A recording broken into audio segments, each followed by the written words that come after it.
माननीय रवि प्रकाश वर्मा जी। सर, मैं आभारी हूं कि संसद ने आज बहुत ही महत्वपूर्ण मुद्दे पर संज्ञान लिया है और मॉनसून लेट हो रहा है शेड्यूल के हिसाब से, और ये खेती करने वालों का देश है, तो एक तनाव बनने लगा। पूरे देश में जो खबरें आ रही हैं, जितना पानी अब तक गिरना चाहिए था विलंबित हुआ है। और अभी हमारे साथी भाई विशंबर प्रसाद जी बता रहे थे कि उत्तर प्रदेश में बुंदेलखंड में जो पानी के टैंकर जाते हैं उस पर लूट होने लगी। पाठा, बांदा, महोबा, ललितपुर, वहाँ पानी 600 फुट नीचे से भी जा चुका है। और ये खाली बुंदेलखंड कहानी नहीं, ये लगभग पूरे उत्तर प्रदेश और पूरे भारत की कहानी है। सर, मैं अभी डेटा देख रहा था, नासा ने जो ग्राउंड वाटर का डेटा दिया है 2018 में, जो जनवरी में पानी की उपलब्धता थी, दिसंबर तक उससे आधी रह गई थी।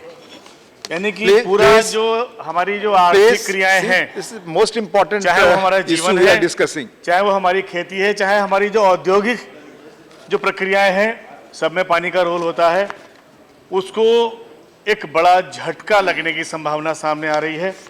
और हमारे माननीय मंत्री जी, जिनको कि नया मंत्रालय अभी मिला है, बहुत जिम्मेदारी का मंत्रालय है, उनको ये देखना पड़ेगा कि जब हिंदुस्तान को हम लोग फास्ट डेवलपमेंट ग्रोथ के पेस पर ले जा रहे हैं, तो डेवलपमेंट और ग्रोथ का एक वाटर फुटप्रिंट भी होता है। जितना पानी आपके पास अवेलेबल है, आप उतनी ही डेवलपमेंट का प्रोसेस अचीव कर सकते हो। अगर पानी उपलब्ध नहीं होगा तो आप कोशिश करते रह जाओगे, कभी लक्ष्य हासिल नहीं होंगे। सर, कई विद्वानों ने भी जिक्र किया और माननीय पूर्व प्रधानमंत्री अटल जी ने भी इस बात का जिक्र किया था कि धरती पर पानी को लेकर जो कॉन्फ्लिक्ट बन रही है, शायद तीसरा विश्व युद्ध कभी अगर होगा तो पानी के लिए होगा। इस बात से ये पता लगता है कि ये विषय कितना गंभीर है। लेकिन दुर्भाग्य है कि जब तक प्यास गले तक नहीं पहुंच जाती, जब पानी मिलना जब तक बंद नहीं हो जाता, तब तक पानी को लेकर कोई सीरियस होना पसंद नहीं करता। सर, आज जलवायु परिवर्तन सामने आ रहा है। हमारा जो बिहेवियर है, जो हमारी आर्थिक क्रियाएं हैं, बड़े पैमाने पर इन्होंने वायुमंडल को बदला है और वायुमंडल के बदलने से जो वर्षा का स्तर है वो बदला है।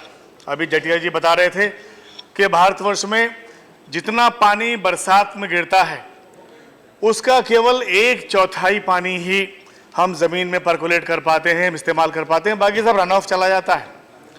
आज जब पानी के बारे में बहुत गंभीरता से विचार हो रही है, तो सर मुझे लगता है कि हमारी सरकारों को और हमारी भारत सरकार को भी पानी को एक प्रियोरिटी एजेंडा के तौर पर ट्रीट करना पड़ेगा। और चूंकि आप एक सेपरेट मिनिस्ट्री आपके पास में है, अभी जितने भी मंत्रालय हैं, जितनी भी हमारी एक्टिविटीज़ चल रही हैं पूरे देश में, उनका जो वाटर फुटप्रिंट है, उनकी जो पानी की जो आवश्यकताएं हैं, उसको देखते हुए एक नेशनल ब्लूप्रिंट बनाए जाने की जरूरत है। सर, मैं आपसे कहना चाहता हूं कि पूर्ववर्ती सरकारों ने कई प्रयास किए हैं, तालाब भी खोदे गए हैं, कुएं भी खोदे गए हैं, आपके कोर्ट ने भी फैसले किए थे। हमारी भी उत्तर प्रदेश में जब अखिलेश यादव जी की सरकार थी, उन्होंने बहुत बड़े पैमाने पर तालाब खुदवाने का काम किया था, रिचार्जिंग पॉइंट बनाने का काम किया था। और ये अकेला नहीं, लगभग सारी सरकारें ये काम कर रही हैं और ये बहुत महत्वपूर्ण है। लेकिन जो पंचायती राज संस्थाएं हैं, चाहे वो नगर पालिकाएं हैं, चाहे वो हमारी ग्रामीण पंचायतें हैं और चाहे जिला पंचायतें हैं, उनकी जो फंक्शनिंग है, जिस तरीके से वो डेवलपमेंट का एजेंडा सेट करते हैं, सर मुझे अफसोस है कि कहीं पर भी अभी तक आज तक ऐसी एक मैंडेटरी सिचुएशन नहीं बनाई गई कि पानी कितना उपलब्ध चाहिए होगा, उस पानी की व्यवस्था कैसे होगी, और उसके लिए एक्सपर्ट्स के माध्यम से डिस्ट्रिक्ट स्पेसिफिक ब्लूप्रिंट कि कैसे पानी की उपलब्धता बढ़ाई जाएगी, कहां कहां पर कुएं बनाए जाने की जरूरत है, कहां कहां चार्जिंग की जरूरत है और कहां कहां हर्डल है, उसके अंदर क्या क्या दिक्कतें आ रही हैं, कौन कौन सी बड़ी इंडस्ट्रियां हैं जो बड़ी प्रभावशाली इंडस्ट्रियां हैं, बहुत ज्यादा पानी निकाल के ले जा रही हैं। सर, जमीन के नीचे पानी बनता नहीं है, वहां रखा हुआ है, और उसको कैसे इस्तेमाल करना है, उसको लेकर के एक जुडिशियस पॉलिसी, ये हमारी जो जिला पंचायतें हैं जो हमारी पंचायती राज संस्थाएं हैं, जो हमारी नगर पालिकाएं भी हैं, उनको तय करना पड़ेगा और एक्सपर्ट्स की मदद से तय करना पड़ेगा। भारत सरकार के लिए बहुत जरूरी हो गया है कि वो कोई ऐसा सिस्टम खड़ा करे कि नगर पालिकाओं में और ग्रामीण क्षेत्रों में भी जहां कहीं ग्राउंड वाटर की खपत हो रही है उसके विषय में एक्सपर्ट्स, बड़े पैमाने पर एक्सपर्ट्स और डिजिटल डेटा अवेलेबल रखे। जो हमारी नई पीढ़ी आ रही है, जिनको हम सिखा रहे हैं कि पर्यावरण बदल रहा है। सर, मैं आपको बताना चाहता हूं कि ऑस्ट्रेलिया जैसे देश में नई उम्र के बच्चों ने क्लाइमेट चेंज को नेशनल एजेंडा बना दिया है।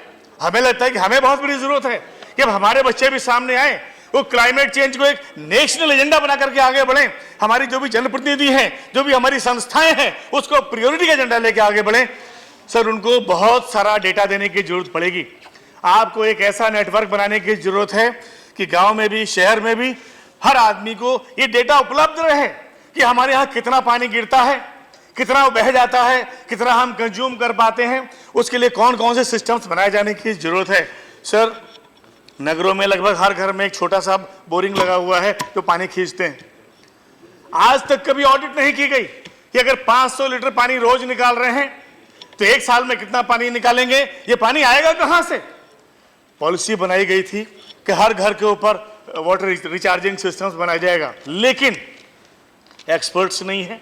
वो रिचार्जिंग पिट्स कैसे बनाए जाने हैं, नगर पालिकाओं की प्राथमिकताएं नहीं है, पंचायती राज की प्राथमिकताएं नहीं है।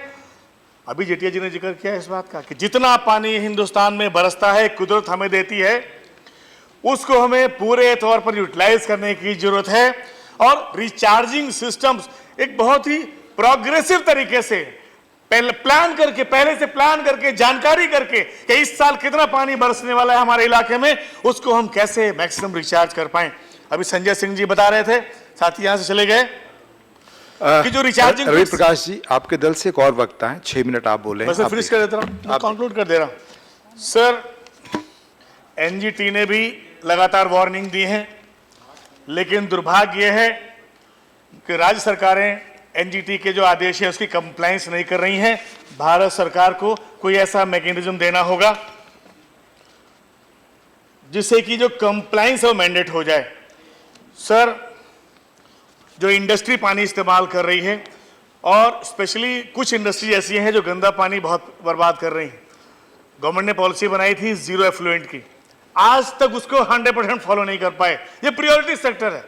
सर, इस क्षेत्र को आप देखिएगा कि जो भी आपकी इंडस्ट्रीज पानी डिस्चार्ज कर रही, गंदा पानी, ये पीने का पानी है, ये दैनिक यूज में आने वाला पानी है, उसको जीरो जो डिस्चार्ज है उसे कवर करें।